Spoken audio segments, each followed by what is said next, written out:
Welcome to Digital Asset News. This is Rob, and this week I'll be out for vacation. But there was a video we did about a year ago, and the information that we put out back then is just as valuable as it is today.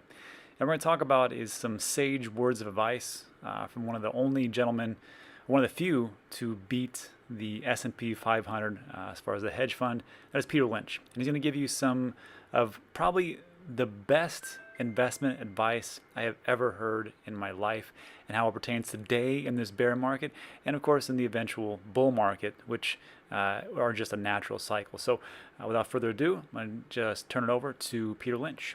Today, just like the thumbnail suggests, this is some of the best advice I've ever seen as far as investing. And what we're going to do is we're going to take a look as we're going to take a trip down memory lane and take a listen to Peter Lynch. He was the president of the Magellan Hedge Fund, which is one of the most successful hedge funds almost of all time. It outdid the S&P 500 numerous years. And he's going to talk about how there's a lot of things to be concerned about, and you really shouldn't be too concerned about these things, on top of the fact that what goes up must come down. And then if we just kind of let go of some of the fears, usually things work themselves out. And we'll take a look at what's going on there. On top of the fact that Wells Fargo starts offering crypto investments to clients, which is kind of odd because they just told everybody to stay away. Now all of a sudden, just like every other bank and institution out there, now they're all getting back into cryptocurrency, digital assets, and offering it to their wealthy clients. Surprise, surprise. And then we'll take a look at Cardano finally getting approval for listing in the tough Japanese market. This is great news as far as in the Asian markets, but this is right on the heels of Cardano coming out with their smart contracts as the Alonzo integration rolls forward, and we'll see that around September. And then finally, we'll take a look at what's going on with the charity for the D-News Cardano stake pool. So what I really want to do is just get into today's top story, which is, of course, the Peter Lynch crypto lessons. And I found this one fascinating. This one, it's from a YouTube channel called Investor Center. It's a definite subscribe to. I actually tweeted this out 2 or 3 days ago.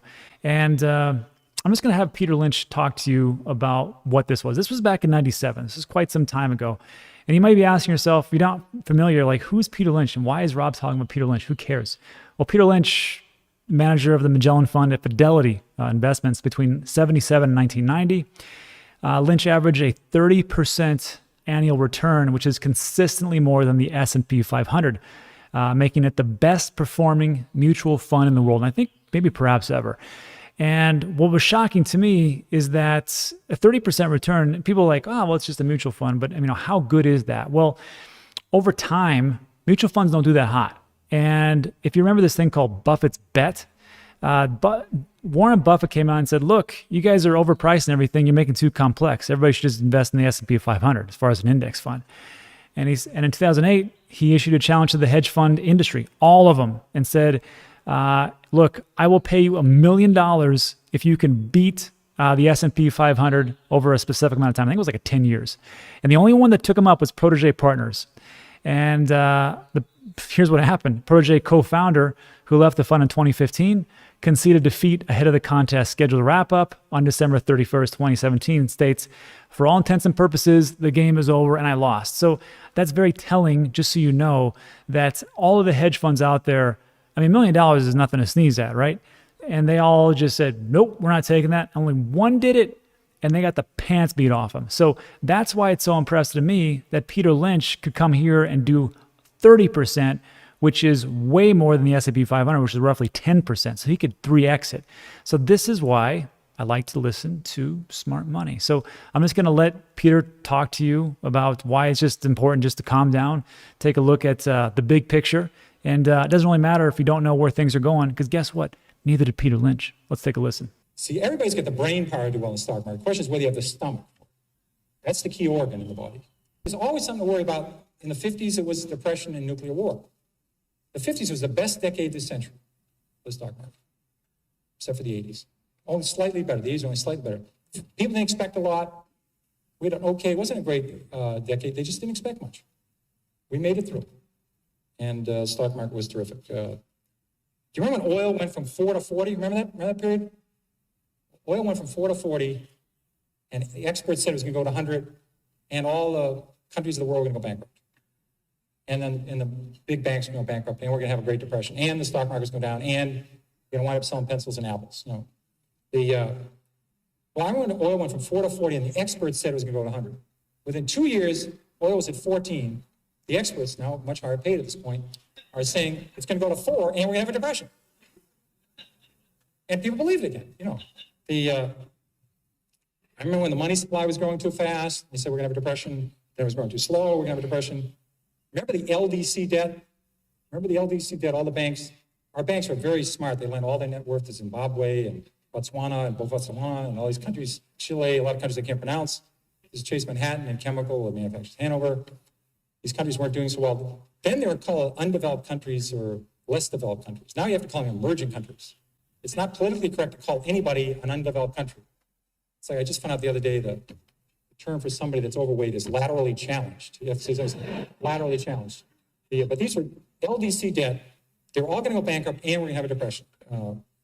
Then the Mideast was going to own the world. Remember that one? The Mideast was going to own the world. They weren't going to buy our bonds. And market crash and we're going to have a depression. Then Japan was going to own the world. Remember that one? Japan was going to have all the assets and they weren't going to buy our bonds and we're going to have a depression. Within 3 years, the Nikkei Dow had gone from 40,000 to 16,000. The banking system was in trouble. And people said Japan was going to collapse and we're going to have a depression. So I have no idea when the market's going to go down and no idea when it's going to go up. I'm totally shocked. The market was 4,000 1.5 years ago. A while ago, it's 8,000. I had no idea about this. Very surprising to me. But I'll guarantee you the market will be a lot higher in 15 years. It'll be a lot higher in 25 years. What it's going to do in the next 1 or 2 years, I don't have any idea. And if somebody in this room knows about it, they're not telling anyone. Or they're not in this room. They're down in Palm Springs somewhere. You know, So yeah, again, so how many people do you know that could have gotten into, I mean, even just stocks or mostly cryptocurrency years ago, but they were told, no, too risky. No, it's going to get banned. No, China's doing this. No, American government's doing this. No, the banks don't approve of it. Down you go. And now here we are, and nobody knows. Nobody has any idea. But I mean, again, one of the best investors of all time is like, I had no idea, but all he did was play the long game. And that's the ones who usually make the best gains, just the ones that play the long game and are patient. And then the last one, I'm going to just finish up with this. And this is just a quick timeline of just how expansive things are as far as in the traditional market and how I think it's going to carry over to the crypto markets. Take a listen. I don't worry about that. I know we've had 96 years, a century, and the market's fallen 53 times. We had 53 declines of 10% or more. So 53 declines in 96 years. Once every 2 years, we have a 10% decline. Of the 53 declines, 15 have been 25%. So 15 in 96 years, about once every 6 years, the market falls 25%. That's what we call a bear market. You know that. And it's going to happen. I don't care when it's going to happen. I would love to know. Obviously, it would be very useful to know when it's going to happen. It doesn't make a difference to me. Corporate profits will be a lot higher 8 years from now, a lot higher 16 years from now, a lot higher 30 years from now. That's what I deal with. Exactly. He pretty much just told you his whole secret. He's like, I don't care what's going to happen the next month, 2 months, 6 months, a year, 2 years. I'm in it for the long haul. And that's what I'm all about. And that's pretty much the same thing here. I don't know what's going to happen tomorrow or next week or a month. I see good things, coming up, but I can't tell you when. And again, what goes down, I think, will go up eventually. It's not like it goes all the way down. Even like, here's a great example.